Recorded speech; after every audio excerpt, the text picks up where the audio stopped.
Child development and पेडागोलॉजी का practice session 2 रहेगा ये, जिसमें एक सीटेट को टारगेट करते हुए बेसिकली ऐसी सीरीज है जो आपको एनालिसिस भी देगी क्वेश्चंस का, और ऐसे टॉपिक्स जो फिक्स ही हैं सीटेट में, बस लैंग्वेज का थोड़ा बहुत चेंज आपको एग्जाम में देखने को मिलता है, तो उनको क्लियर करेंगे। ऐसे बहुत सारे क्वेश्चंस हैं जिन पर कंफ्यूजन बनी रहती है, उनको भी क्लियर करेंगे, और आपकी प्रैक्टिस तो होगी ही एक स्पीड के साथ।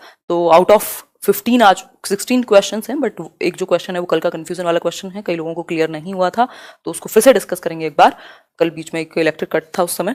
और अगर मैं बात करूं तो बाकी के कुछ 15 क्वेश्चंस रहेंगे। आउट ऑफ 15 कितना आप स्कोर करें वो आप कमेंट करके बताएं। कल के सेशन पर या इस सीरीज को कल से स्टार्ट हुई, आप लोगों ने बहुत ही एक अमेजिंग रिस्पॉन्स दिया है, तो इसको तो कंटिन्यू रखेंगे ही। तो बहुत बढ़िया, आ जाइए आप लोग सभी को गुड इवनिंग, नमस्कार, राम राम, सत श्री अकाल, अस्सलाम वालेकुम, what ever you feel connected with. First question रहेगा, कल जो 16th क्वेश्चन था उसी को हमने आज फर्स्ट क्वेश्चन माना है। अगर मैं बात करूं, मैं ठीक हूं उषा जी, अगर मैं बात करूं which one of the following is not a limitation of the pre operational thought, यानी कि इनमें से कौन सा एक पूर्व संक्रियात्मक अवस्था की लिमिटेशन नहीं है। पूर्व संक्रियात्मक यानी प्री ऑपरेशनल, जीन पियाजे ने अपने संज्ञानात्मक विकास के सिद्धांत में 4 स्टेजेस की बात की है। उन 4 में से सेकंड स्टेज है ये आपकी, जिसको हम कह रहे हैं प्री ऑपरेशनल स्टेज। ठीक है, तो इसकी लिमिटेशन मतलब एक रुकावट क्या नहीं है। इसका मतलब 3 चीजें ऐसी होंगी जो रुकावट होंगी, और कोई एक चीज ऐसी होगी जो रुकावट नहीं होगी, यानी कि वो कैरेक्टरिस्टिक होगा, यानी वो उसकी विशेषता होगी। विशेषता क्या होती है? फीचर किसको हम कहते हैं? जो हमें किसी चीज में, मतलब जो हमें विशेष बनाए या कुछ एड ऑन करे। मतलब मान लीजिए 4 चांद है तो 5वां लगाए, ठीक, उसी को तो विशेषता कहेंगे। लिमिटेशन तो वो है जो रुकावट है ना। जैसे कई लोगों के लिए लिमिटेशन उनका गुस्सा है, या लिमिटेशन कई लोगों के लिए जो ऑफिसेज में काम करते हैं, ऐसे बहुत सारे लोग होंगे जो ऐसे चमचागिरी नहीं कर सकते हैं, तो वो उनकी एक लिमिटेशन है।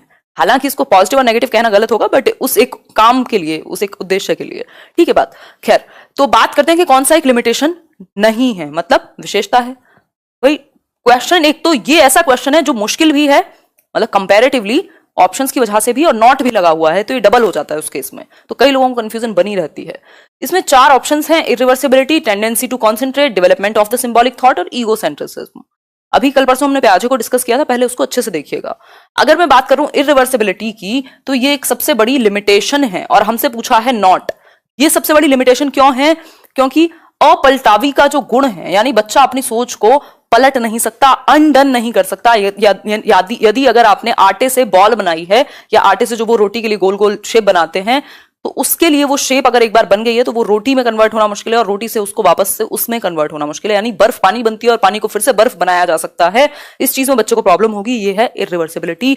अगर मैं बात करूं तो 3 + 2 5 होते हैं, और अगर इसको इस तरीके से लिख दिया जाए कि 5 - 3 = 2 बचेंगे, तो उसको थॉट को रिवर्स करने में, विचार को पीछे ले जाने में प्रॉब्लम होगी। ये इरिवर्सिबिलिटी, और ये अभी संज्ञानात्मक विकास यानी कॉग्निटिव डेवलपमेंट, उसके संज्ञान का, उसकी थिंकिंग, उसकी इमेजिनेशन, उसकी प्रॉब्लम सॉल्विंग अभी उतनी बेहतर नहीं हुई, जिसकी वजह से वो अपने थॉट को रिवर्स में नहीं ला पाता। तो ये एक नेगेटिव पॉइंट है। ये क्या है?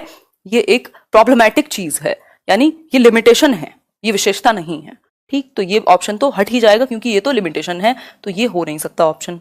बाकी के 3 ऑप्शंस को चेक कर लेते हैं बिल्कुल तसल्ली से, कोई जल्दीबाजी तो है नहीं। आज ये वाला क्वेश्चन तो समझना ही पड़ेगा आपको हमेशा के लिए, अगर कंफ्यूजन दूर करनी है तो। बी ऑप्शन है टेंडेंसी टू कॉन्सेंट्रेट, मतलब ध्यान केंद्रित करने की जो प्रवृत्ति है। अब सबसे ज्यादा कंफ्यूजन इसी ऑप्शन को लेकर के होती है कि हमें लगता है कॉन्सेंट्रेट करना तो बड़ी अच्छी बात होती है, इसको आप लिमिटेशन नहीं है में शामिल करना चाहिए था, ये तो विशेषता है। बट अगर आप प्री ऑपरेशनल थॉट की बात करें तो 2 चीजों की बात की है पियाजे ने, सेंट्रेशन और डिसेंट्रेशन। सेंट्रेशन क्या है कि आपने एक जो आपका थॉट है, या एक ही विशेषता पर, एक ही कैरेक्टरिस्टिक पर किसी एक चीज के पूरा ध्यान केंद्रित कर दिया, मतलब tendency to concentrate on one thing, जो कि प्रॉब्लमैटिक है। भाई कॉन्सेंट्रेट करना एक डिफरेंट चीज है, जिस ध्यान की आप बात कर रहे हैं, बट यहां इस कॉन्टेक्स्ट में, इस थियरी के हिसाब से अगर हम देखें तो कॉन्सेंट्रेट करने का मतलब है सिर्फ किसी एक चीज की एक ही विशेषता पर, या एक ही उसके कैरेक्टरिस्टिक पर, एक ही उसके एक फीचर पर ध्यान फोकस करना। जैसे मान लीजिए 4 पेन है उसके सामने, या ये एक पेन है, तो उसको सिर्फ इसकी हाइट ही दिखे, या तो यानी वो उसकी हाइट के टर्म में ही सोच पाए, भाई ये लंबा है, ये छोटा है, ऐसे देख पाए, या फिर वो इसके कलर के बेसिस पर ही देख पाए, उसकी सारी विशेषताएं ना देख पाए। जैसे इसकी शेप जो है वो ट्रायंगुलर है, इसमें ब्लैक ऊपर कलर है, व्हाइट एक आगे निडल है, इस तरीके की जो चीजें हैं, तो इतने सारे कैरेक्टरिस्टिक्स वो नहीं देख पाता। इसका मतलब सिर्फ एक चीज पर टेंडेंसी है कॉन्सेंट्रेट करने की, और वो नेगेटिव है, क्योंकि बाकी एस्पेक्ट नहीं देख पा रहा बच्चा, यानी सिर्फ एक ही एस्पेक्ट पर जोर है। क्लियर हो गई बात यहां तक की कि नहीं? अगर हो गई हो तो बता दो कमेंट करके। फिर है ईगो सेंट्रिसिज्म। ये जो सेंट्रेशन है ये एक तरीके से टाइप ही है ईगो सेंट्रिसिज्म का, कि वो बाकी पक्ष देख ही नहीं पाता किसी एक चीज के। मतलब सारे जो उसके फादर हैं वो उसको लगता है कि वो भाई नहीं हो सकते किसी के, बस उसके फादर ही है ना, किसी के हस्बैंड हैं वो, ठीक। या फिर अगर हम कहें तो सारे जितने भी मेल मेंबर्स हैं वो उसको पापा कहने लगता है। मतलब एक ही टेंडेंसी पर फोकस है, वो है मेल होने पे, और सारे मेल उसके लिए पापा वाला काम कर रहे हैं, मतलब बोलने के लिए उसको लग रहा है वैसा, ठीक। तो ये एक बात है।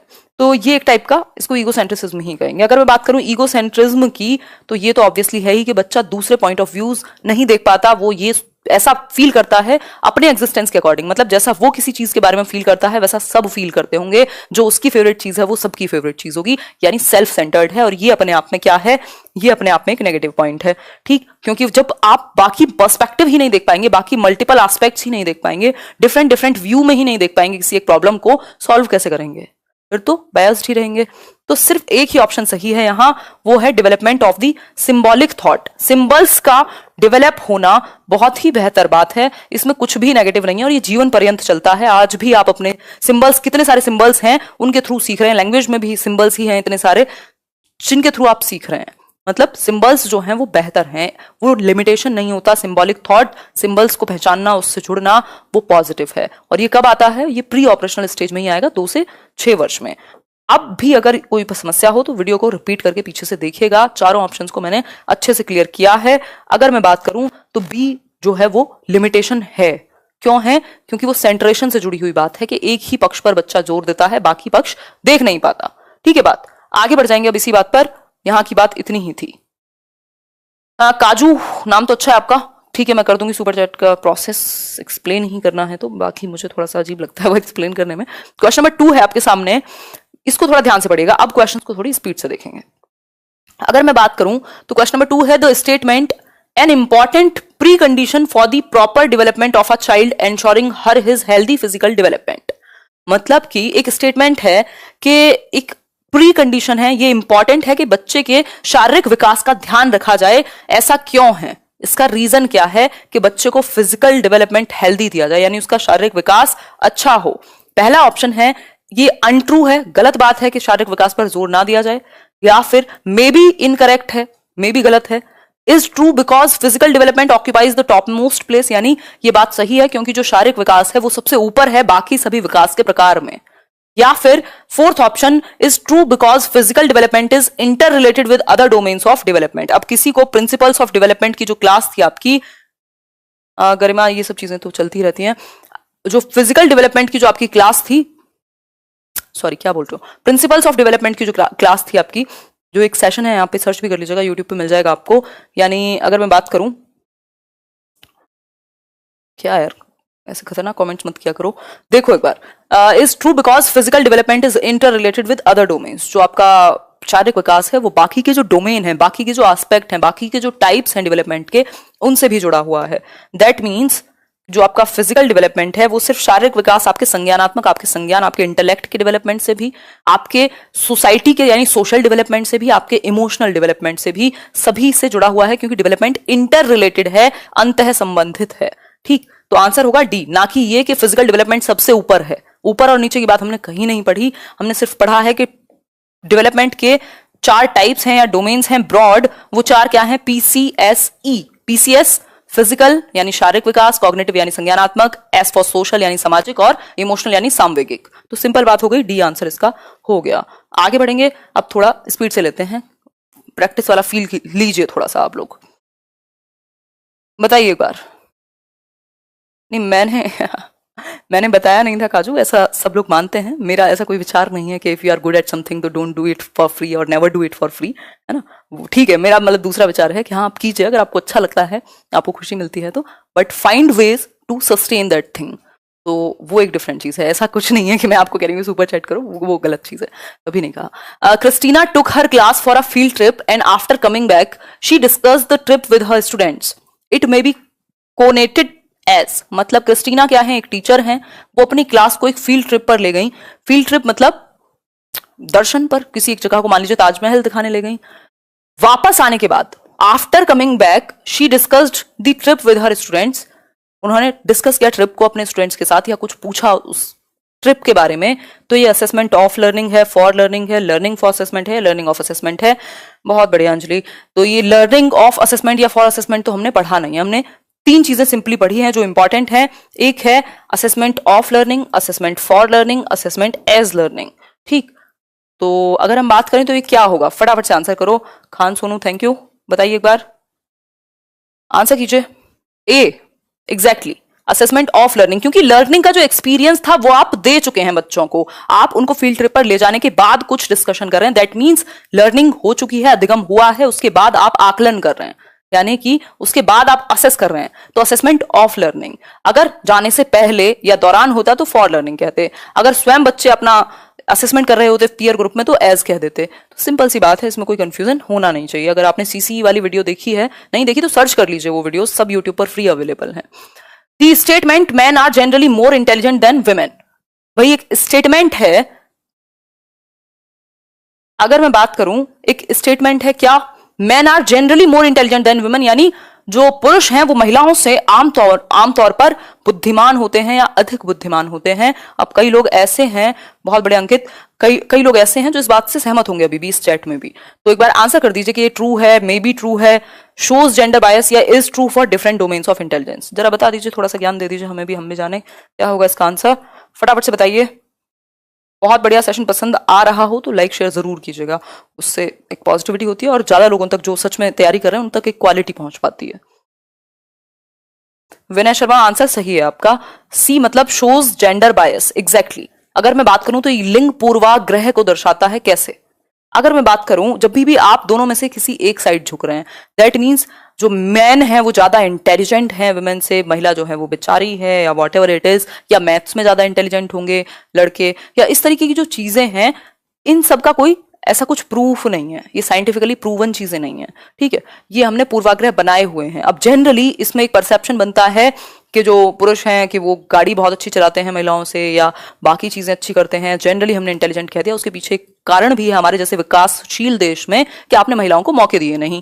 जब मौके नहीं मिलेंगे किसी को, आपने ही सारी दुनिया को संभाल करके रखा, उनको कहा घर में रहो, तो ऑब्वियसली वो जनरेशंस बाय जनरेशंस दबते जाएंगे। लेकिन इसका मतलब ये नहीं है कि इंटेलिजेंस में कोई कमी हुई। ठीक, तो आंसर क्या हुआ, शोज जेंडर बायस। ऐसा कुछ नहीं है कि डिफरेंट एरिया में डिफरेंट होंगे। ठीक है, जेंडर बायस, एक क्वेश्चन जेंडर पर जरूर आता है आपका, फिक्स्ड है, बिल्कुल फिक्स है। जब भी आप एक तरफ झुके हुए हैं यानी आप जेंडर बायस हैं। अगर आप पुरानी रीति रिवाज को मानते हुए आ रहे हैं कि नहीं ऐसा ही होता है, लड़कियां लड़कों से कमजोर होती हैं, मैथ्स में ज्यादा लड़के अच्छे होते हैं, तो जेंडर डिस्क्रिमिनेशन है, ये जेंडर स्टीरियोटाइप है। तीनों बातें लगभग सेम ही हैं, थोड़ा बहुत इनमें अंतर है। बहुत बढ़िया प्रतीक्षा, अब आंसर कर दीजिए थोड़ा सा। The main purpose of assessment should be, यानी कि मुख्य उद्देश्य क्या है मूल्यांकन का। मूल्यांकन भी कहना गलत होगा, असेसमेंट यानी आकलन का, मूल्यांकन भी यहां लिखा हो सकता था। असेसमेंट से एक क्वेश्चन जरूर, सीसी जो आपका टॉपिक है, एक क्या कई क्वेश्चन आ जाते हैं। ठीक है, अगर मैं बात करूं, पहला ऑप्शन है two point out the errors of the learners, मतलब शिक्षार्थियों की त्रुटियों को इंगित करने के लिए, या फिर थैंक यू रविंद्र, या फिर to measure the achievement of learners, to decide if a student should be promoted to the next class, या फिर to diagnose and remedy gaps in learning. 4 option हैं, एक ही सही होगा।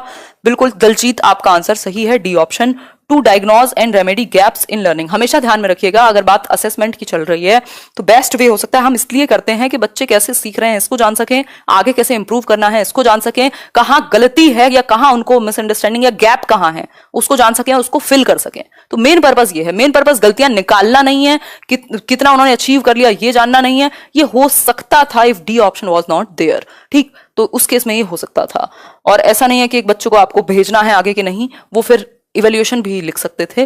तो बेस्ट ऑप्शन क्या है, बेस्ट ऑप्शन वो है जिसमें बच्चे की भलाई शामिल हो, सिर्फ मार्क्स शामिल ना हो। तो उस केस में रेमेडियल टीचिंग और डायग्नोस्टिक टीचिंग बहुत इंपॉर्टेंट है। एक नंबर में हिंदी इंग्लिश में भी मिलेगा, सीडीपी में भी मिलेगा आपको। डायग्नोस्टिक क्या है, निदानात्मक शिक्षण कह देते हैं, निदानात्मक परीक्षण भी कह देते हैं कई बार। मतलब आप डायग्नोज कर रहे हैं, रीजन का पता लगा रहे हैं, कारण का पता लगा रहे हैं कि गैप कहां है लर्निंग में। जैसे डॉक्टर पता लगाएगा कि बीमारी क्या है आपको, उसी तरीके से आप पता लगाएंगे डायग्नोस्टिक टेस्ट करके कि भाई समस्या है कहां बच्चे को। उसके बाद आप रेमेडियल टीचिंग करते हैं, यानी कि आप उपचारात्मक शिक्षण करते हैं कि हो सकता है आप जिन टॉपिक्स में प्रॉब्लम है उनको दोबारा पढ़ा रहे हो एक अलग तरीके से, तो वो रेमेडियल टीचिंग हो गई। क्लियर हो गई बात? तो ये एक बेसिक सी चीजें हैं जो आपको क्लियर होनी चाहिए। ये सेम टॉपिक हैं, इनको कोई नहीं बदल सकता, सीटेट का सिलेबस जब तक चेंज ना हो। ठीक है बात? देख लेंगे खान सोनू, करंट अफेयर का देख लेंगे, कोई दिक्कत नहीं है।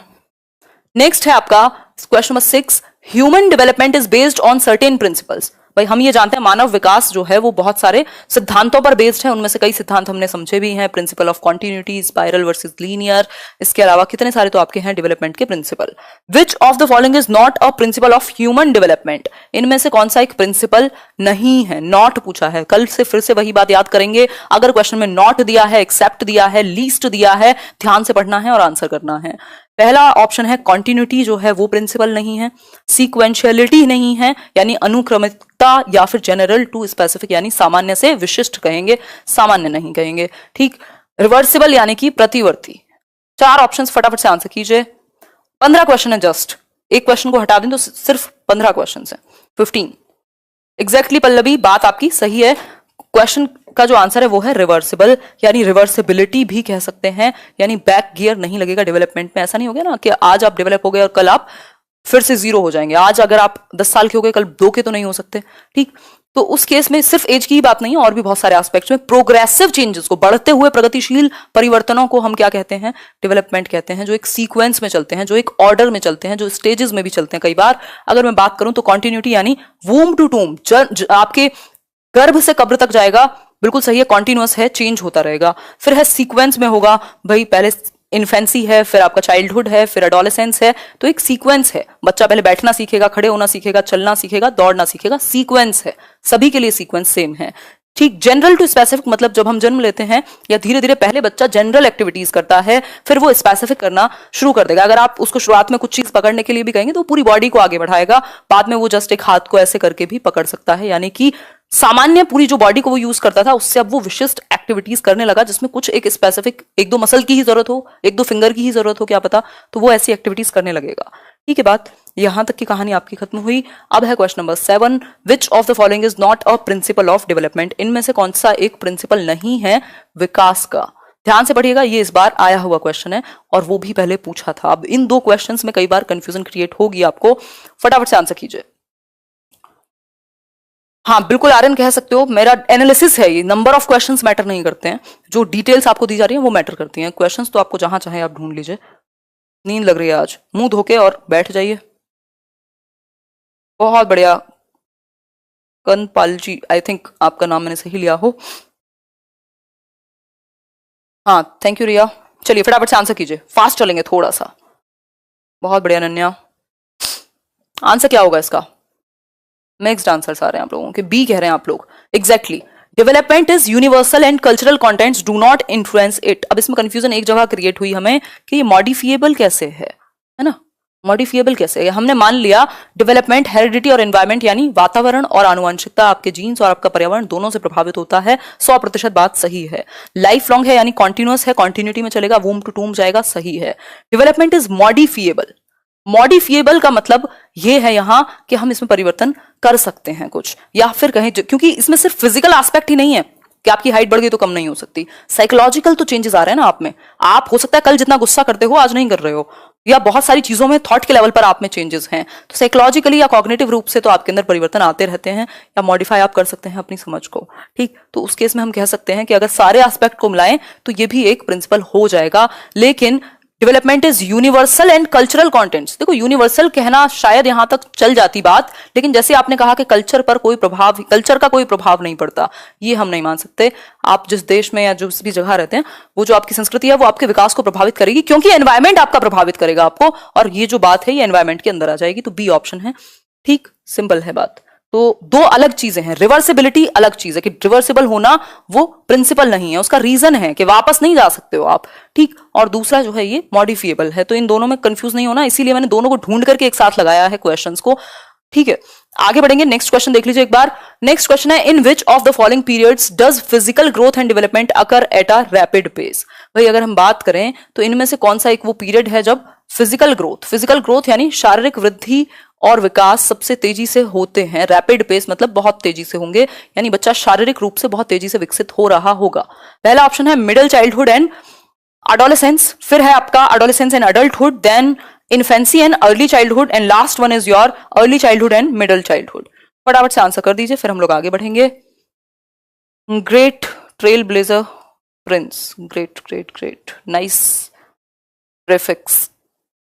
हाँ, सुष्मिता जी नहीं लिया था, थोड़ा सा ठीक फील नहीं कर रही थी दिन में, तो उसको संडे को रीस्केड्यूल कर दिया है। बहुत बढ़िया इंदु जी। इन्फेंसी एंड अर्ली चाइल्डहुड, सबसे ज्यादा हमने ये समझा है, सबसे तेजी से जो फिजिकल ग्रोथ होती है जन्म के बाद वो है इन्फेंसी में। जन्म से 2 वर्ष इतनी तेजी से बच्चा बढ़ेगा, अगर उसका रेशो देखें तो वो किसी और साल में उतनी तेज नहीं बढ़ा है फिजिकली। तो इन्फेंसी में सबसे ज्यादा, फिर अर्ली चाइल्डहुड में उससे कम, लेकिन बाकी सबसे ज्यादा। ठीक, फिर लेटर चाइल्डहुड में कम हो जाएगी और एडोलेसेंस में एकदम से बढ़ेगी।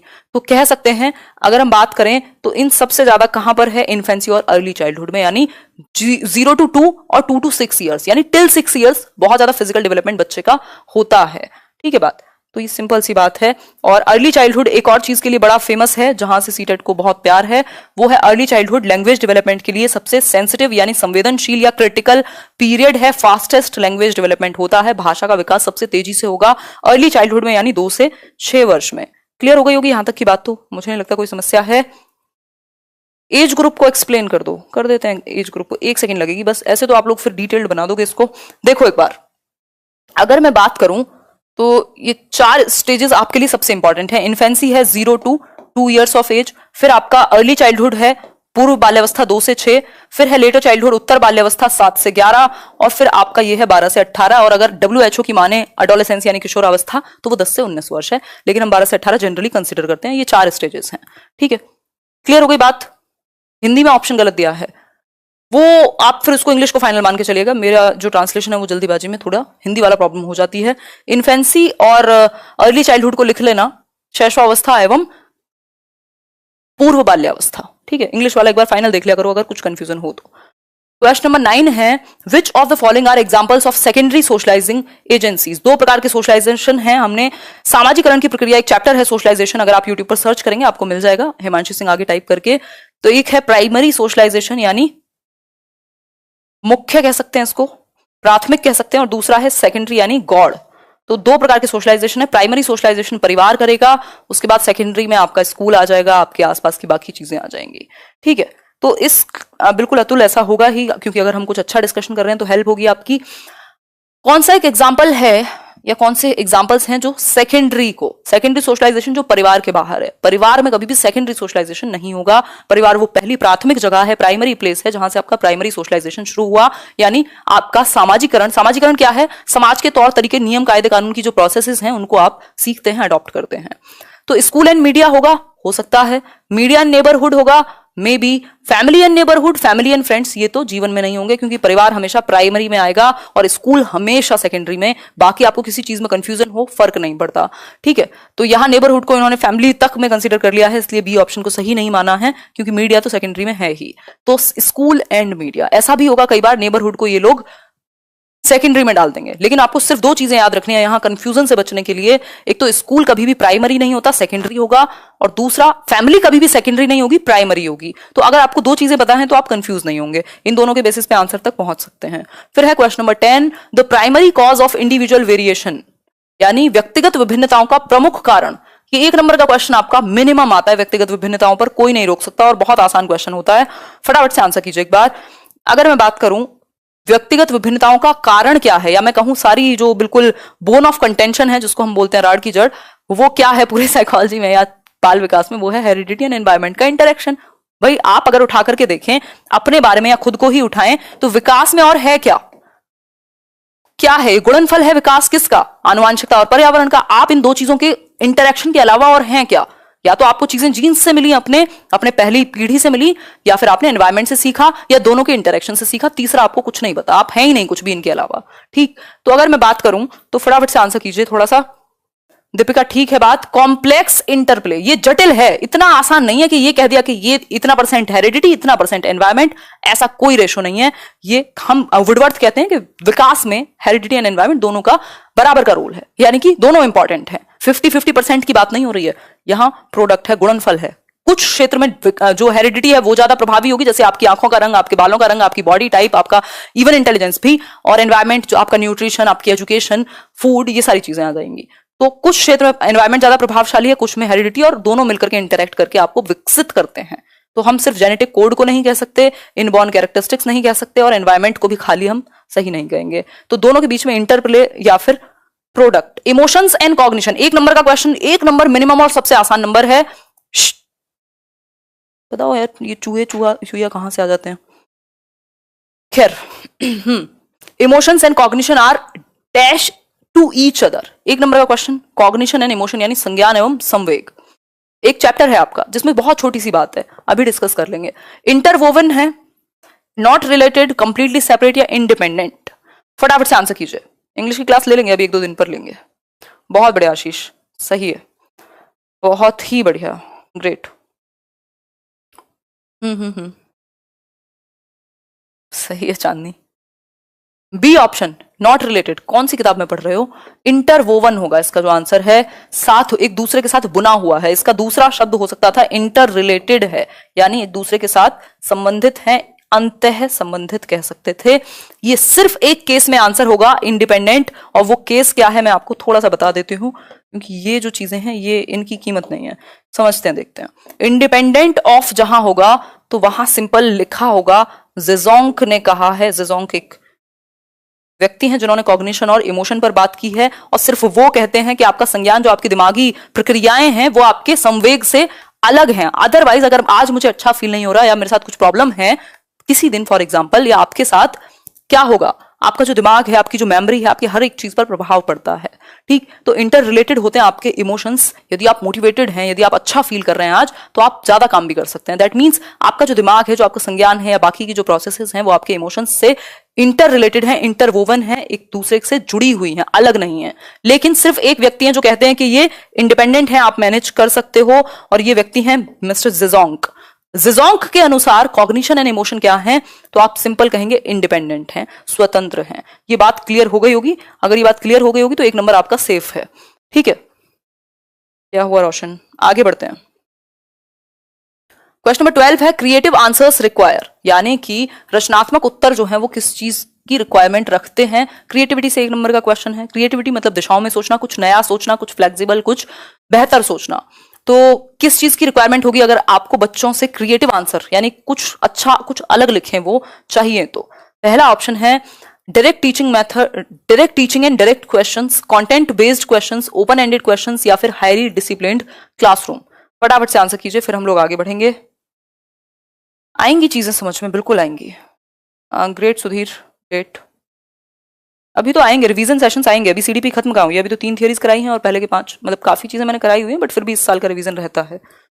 12 का सी, ओपन एंडेड क्वेश्चंस, एग्जैक्टली। अब यहाँ से 2 चीजें नहीं, कई चीजें समझेंगे हम, सैकड़ों चीजें समझेंगे यहाँ से।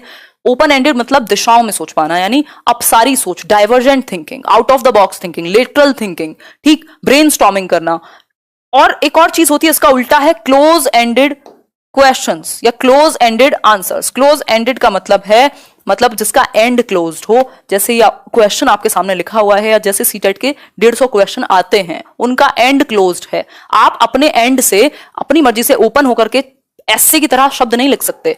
एक क्वेश्चन है, 4 ऑप्शंस हैं, यहीं पे आंसर है, कोई 4 में से एक आंसर होगा, आपका कोई थॉट की जरूरत नहीं है, उनमें से एक को आपको पहचानना है। ठीक, तो एंड क्लोज है, यस और नो में आपको एक आंसर कर रहे हो, फिल इन द ब्लैंक भर रहे हो, ट्रू फॉल्स कह रहे हो, या फिर 4 ऑप्शंस में से एक को चुन रहे हो, तो ये क्लोज एंडेड कहलाते हैं। ओपन एंडेड वो होते हैं जिनमें आपके पास अपने शब्दों का चुनाव करने की क्या हो, क्षमता हो, या फ्रीडम हो, स्वतंत्रता हो। जैसे आप ऐसे राइटिंग कर रहे हैं, या फिर अगर क्रिएटिव आंसर्स की बात चाहिए तो आपको उनको मौका देना पड़ेगा कि भाई ओपन एंडेड मतलब अपने विचार प्रस्तुत करो।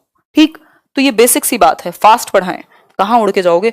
ठीक है, चलो फास्ट कर लेते हैं, 3 ही क्वेश्चन बचे हैं। Multilingual character of Indian society should be seen as. Multilingual character 1 number में आपका हिंदी में भी आएगा, इंग्लिश में भी आएगा, और कभी कभी मन किया तो इनका सीडीपी में भी दे देंगे। यानी बहुभाषी जो आपका चरित्र है भारतीय समाज के क्लासरूम का, जहां कई भाषाएं बोलने वाले बच्चे विद्यार्थी शामिल हैं, तो इसको आप कैसे लेंगे। एक हिंड्रेंस है, मतलब ये रुकावट है, एक रिसोर्स है, एक चैलेंज है बच्चों को मोटिवेट करने के लिए, या फिर एक फैक्टर है जिससे बच्चों का जो एक्सपीरियंस है उसको आप कॉम्प्लेक्स बना सकें। फटाफट से आंसर कीजिए, नॉट फास्ट। ओके अपर्णा, से my name. Okay Rupali Singh, nice name. Answer कर दीजिए, सिंपल है, आंसर होगा रिसोर्स है। स्कूल जीवन के संवर्धन के लिए एक संसाधन है, एक एसेट है। जब भी मल्टीलिंगुअलिज्म आए, यानी बहुभाषिता, एक से ज्यादा भाषाएं अगर बच्चे क्लास में लेकर के आते हैं, दैट मीन्स ये एक संसाधन है, ये एक एसेट है, ये एक रिसोर्स है। जिसके माध्यम से आप भाषा को या लैंग्वेज क्लासरूम को और बेहतर बना सकते हैं। और इस पर अब और ज्यादा डिस्कशन नहीं करेंगे, अदरवाइज तो इसी और दिन करेंगे। क्वेश्चन नंबर 14 है, अकॉर्डिंग टू पियाजे during the first stage of development, पहली स्टेज क्या है पियाजे के अनुसार? सेंसरी मोटर शैशवावस्था या इंद्रिय गामक अवस्था, जन्म से 2 साल की उम्र तक, जहां आपका ऑब्जेक्ट परमानेंस वस्तु स्थायित्व आ जाएगा। बताइए एक बार, बच्चा कैसे सीखेगा? A child learns best, her stage में बच्चा अलग अलग तरीके से, कुछ एक स्पेसिफिक कैरेक्टरिस्टिक्स होते हैं। कौन कह रहा है बी? बी नहीं होगा, और बताओ। बाय कॉम्प्रीहेंडिंग न्यूट्रल वर्ड्स, तटस्थ शब्दों को समझ करके, या फिर by thinking in abstract fashion, अमूर्त विचारों पर पहुंच जाएगा बच्चा जन्म से 2 वर्ष में। क्या बात है, बच्चा क्या है, साइंटिस्ट है फिर तो। By applying newly acquired knowledge of language, language की जो न्यूली एक्वायर्ड नॉलेज है वो अर्ली चाइल्डहुड के साथ साथ चल रही होगी। एकदम जन्म से 2 वर्ष में बच्चा बहुत लैंग्वेज का ज्ञाता नहीं हो जाता। सिर्फ एक ही बात यहां सही है, और वो है बाय यूजिंग सेंसेस। भाई सेंसरी मोटर जो नाम है, दैट मीन्स बच्चा सेंसेस के थ्रू, अपनी इंद्रियों के थ्रू समझ बनाता है, चीजों को फेंक कर, उनको देख कर, उनको टच करके, उनको फील करके, यानी अपने 5 सेंसेस से वो अपनी दुनिया की समझ बनाता है। Senses are teachers in this period of time which is 0 to 2 years या फिर बर्थ टू 2 years। ठीक है, आगे बढ़ेंगे। नेक्स्ट क्वेश्चन है आज के लिए लास्ट क्वेश्चन, एक और है, ये सेकंड लास्ट है, क्योंकि मैंने एक कल वाला क्वेश्चन रिपीट कराया था, इसलिए 16 क्वेश्चंस हैं।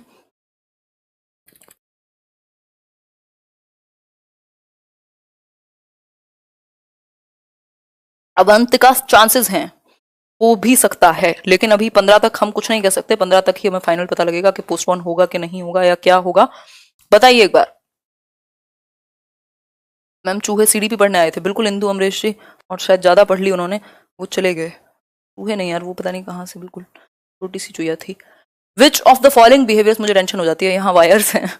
बताओ एक बार, which of the following behaviours characterise the concrete operational stage, यानी मूर्त संक्रियात्मक जो अवस्था है उसकी विशेषता। मूर्त संक्रियात्मक अवस्था तीसरी अवस्था है 7 से 11 वर्ष की, जिसमें लॉजिक आता है, इंडक्टिव थॉट आता है, कंजर्वेशन, क्लासिफिकेशन, सीरिएशन, ये सब आते हैं। अजय कुमार जी बताइए एक बार, आंसर कीजिए। एक ही ऑप्शन सही होगा। अब देखो, इसको समझना इंपॉर्टेंट है। अगर आपने इसको समझ लिया, आपने 4 क्वेश्चन एक्स्ट्रा समझ लिए, ठीक, तो आंसर तो हो जाएगा कंजर्वेशन और क्लास इंक्लूजन, क्योंकि जो संरक्षण है वो बच्चे में संरक्षण क्या है कि क्वांटिटी चेंज नहीं होती साइज और शेप चेंज होने से। मतलब ये 1 लीटर पानी है अगर इस बॉटल में, चाहे मैं इसको बाल्टी में डालूं, चाहे मैं इसको एक कटोरे में डालूं, रहेगा 1 लीटर ही। शेप और साइज के चेंज होने से वॉल्यूम चेंज नहीं होता। दैट मीन्स कंजर्वेशन आ चुका है। ठीक है बात, अब थोड़ा सा समझते हैं। डेफर्ड इमिटेशन और ऑब्जेक्ट परमानेंस मैंने आपके साथ डिस्कस किया हुआ है, 0 to 2 years में आ जाता है। डेफर्ड इमिटेशन क्या है? बच्चे ने शेव करते हुए देखा, दाढ़ी बनाते हुए देखा अपने पापा को, और किसी एक दिन विलंबित अनुकरण कहते हैं इसको, किसी एक दिन उसने उसी चीज को इमिटेट किया। आपने देखा यार वो यही कर रहा है, इसने कब देख लिया ये, लेकिन उसने इमिटेट किया, लेकिन दिमाग में मेमोरी रख करके। डेफर्ड है, रुक करके। ऑब्जेक्ट परमानेंस है जब उसके सामने जो चीजें एग्जिस्ट नहीं करती उनको भी वो रोने लगे उनके लिए, उनको भी समझने लगे कि हैं। मेक बिलीव प्ले होता है वो डॉक्टर जो आप खेलते थे बचपन में, मतलब कि भैया आप एक डॉक्टर है, मतलब आप मान रहे हैं, प्रिटेंड प्ले भी कहते हैं उसको। ठीक, तो ये मेक बिलीव प्ले होता है कि उसको वो किसी और की भूमिका लेकर के उस तरीके से। इररिवर्सिबिलिटी है, प्री ऑपरेशनल स्टेज में थॉट को रिवर्स नहीं कर पाता। जैसा कि मैंने एग्जांपल भी दिया था, बर्फ पानी बन सकती है, पानी बर्फ बन सकता है, इसमें प्रॉब्लम है। इसी वजह से कंजर्वेशन प्री ऑपरेशनल में नहीं आता। फिर है हाइपोथेटिको डिडक्शन रीजनिंग, प्रपोजिशनल थॉट, मतलब वो रेशो एंड प्रोपोर्शन वाला। देखो ये जो कैरेक्टरिस्टिक है ये 11 से 16 वर्ष, जो लास्ट स्टेज है ना फॉर्मल ऑपरेशनल, उसका है। और ये आपका प्री ऑपरेशनल का है 2 से 6 वर्ष। ये आपका सेंसरी मोटर का है। सिर्फ जो थर्ड ऑप्शन है 7 से 11 वो है 11, मतलब डी ऑप्शन। चारों स्टेजेस की मेन विशेषताएं एक क्वेश्चन से क्लियर हो गई। कमाल है ये। ठीक है, इसी बात पे लाइक करके जाइएगा, और आउट ऑफ 15 कितने ठीक हुए वो भी बताइएगा, हालांकि अभी एक क्वेश्चन रहता है। ठीक है बात। हाँ, अतीश यादव जी 9 से 10 के बीच में ही चल रहा है इतने दिन से सेशन, बट हाँ चल रहा है, वो अपने आप में अच्छी बात है। तो आपको कहीं जाना नहीं होता, बस थोड़ा सा मतलब उसमें आप लोग कोऑपरेट करें तो अच्छा है, और कर रहे हैं आप लोग। तो हालांकि मेरी कोशिश रहेगी कि इस टाइम को वापस से, इस हफ्ते मैंने बहुत कोशिश की है रूटीन पर काम करने की, और नेक्स्ट वीक से जैसे भी पॉसिबल है उसको 9 बजे लेकर के आया जाए, जो अपना प्राइम टाइम है। बहुत टाइम से सेशन नहीं हो पा रहा है एग्जैक्ट 9 बजे। ठीक, खैर कोई बात नहीं, इंपॉर्टेंट ये है कि सेशन हो जाए, चाहे आप रिकॉर्डेड भी देखें। ठीक, अगर मैं बात करूं यहाँ तो ये सारी चीजें इंपॉर्टेंट है। हाइपोथेटिको डिडक्टिव रीजनिंग देख के ये नहीं सोचना कि ये तो लॉजिक तो आपका थर्ड में ही आ जाएगा। लॉजिक की अगर मैं बात करूं तो लॉजिक आ तो थर्ड में गया था, बट वो डिडक्टिव नहीं है, वो इंडक्टिव है। ठीक, वो साइंटिफिक थिंकिंग नहीं थी। कंजर्वेशन और क्लास इंक्लूजन यानी वो चीजों को इंक्लूड करके देखने लगेगा। ठीक है बात, आगे बढ़ते हैं नेक्स्ट क्वेश्चन की तरफ, जो कि आज के लिए लास्ट क्वेश्चन होगा। विच of the following is a principle of development? इनमें से कौन सा एक प्रिंसिपल यानी सिद्धांत है विकास का? ध्यान से पढ़िएगा। इट इज डिसकॉन्टिन्यूअस प्रोसेस, यानी कि जो डेवलपमेंट है वो डिसकॉन्टिन्यूअस प्रोसेस है। कौन कहेगा? पियाजे कहेंगे, क्योंकि उन्होंने स्टेजेस की बात की है। कॉन्टिन्यूअस की बात किसने की है? वाइगोत्स्की ने की है, क्योंकि वो एज को इंपॉर्टेंस नहीं देते। फिर है all processes of development are not interconnected. अब ऐसा कौन कह सकता है कि डेवलपमेंट की जो प्रोसेस है वो कनेक्टेड नहीं है? चारों जो एस्पेक्ट हैं वो कनेक्टेड हैं। It does not proceed at the same pace for all. सभी के लिए सेम पेस पर सेम गति से ये नहीं होता। May be development is always linear. देखो, एक प्रिंसिपल पूछा है, एक तो ये कॉन्टिन्यूअस होता है, डिसकॉन्टिन्यूअस नहीं होता, ये हम जनरली मानते हैं। बाकी थॉट को अगर साइड हटा दें तो, है ना, कुछ लोगों को ब्लॉक करना ही पड़ेगा, क्या करें, अब इनके कर्म खराब हैं तो। फिर है all processes of development are not interconnected. Interconnected होती हैं, सेम पेस पर सबके लिए नहीं होता, ये बात सच है। लीनियर नहीं होता, ये स्ट्रेट लाइन नहीं है कि इतना इतना इतना ही होगा हर स्टेज में, थोड़ा बहुत ऊपर नीचे हो सकता है। ठीक, और अगर मैं बात करूं, ये स्पाइरल होता है, लीनियर नहीं, वर्तुलाकार। अगर मैं बात करूं, it does not proceed at the same pace for all, मतलब सभी के लिए सेम पेस पर ये नहीं बढ़ता। उसका रीजन क्या है? इंडिविजुअल डिफरेंसेस हैं। स्टेजेस तो सेम है, यानी 2 से 6 वर्ष अर्ली चाइल्डहुड है तो सबके लिए है, लेकिन जरूरी नहीं है कि 3 साल में सब बराबर ही शब्द बोल रहे होंगे, या फिर एक ही जैसे भाषा पर पकड़ होगी, या एक ही जैसी जंपिंग होगी, एक ही जैसी फिजिकल एक्टिविटीज होंगी। थोड़ा बहुत अंतर होगा, व्यक्तिगत विभिन्नताएं हैं। ठीक, तो सेम पेस नहीं होगा, सेम स्टेज होगी, that is important, but pace मतलब गति सेम हो सबकी जरूरी नहीं है। हर बच्चा 9 महीने में चलना शुरू करते हैं, ठीक है, कई बच्चे 2 महीने बाद, कई बच्चे 2 महीने पहले, यानी पेस डिफरेंट है। तो आंसर हो गया सी। अब आउट ऑफ 15 क्वेश्चंस जो आज के थे, फर्स्ट वाले को हटा दीजिएगा क्योंकि वो मैं कल करा चुकी थी, तो इसलिए आउट ऑफ 15 क्वेश्चंस कितने ठीक हुए कमेंट करके आप लोग बता दीजिएगा। तो लाइक शेयर आप करके जाइएगा। Take care, good night.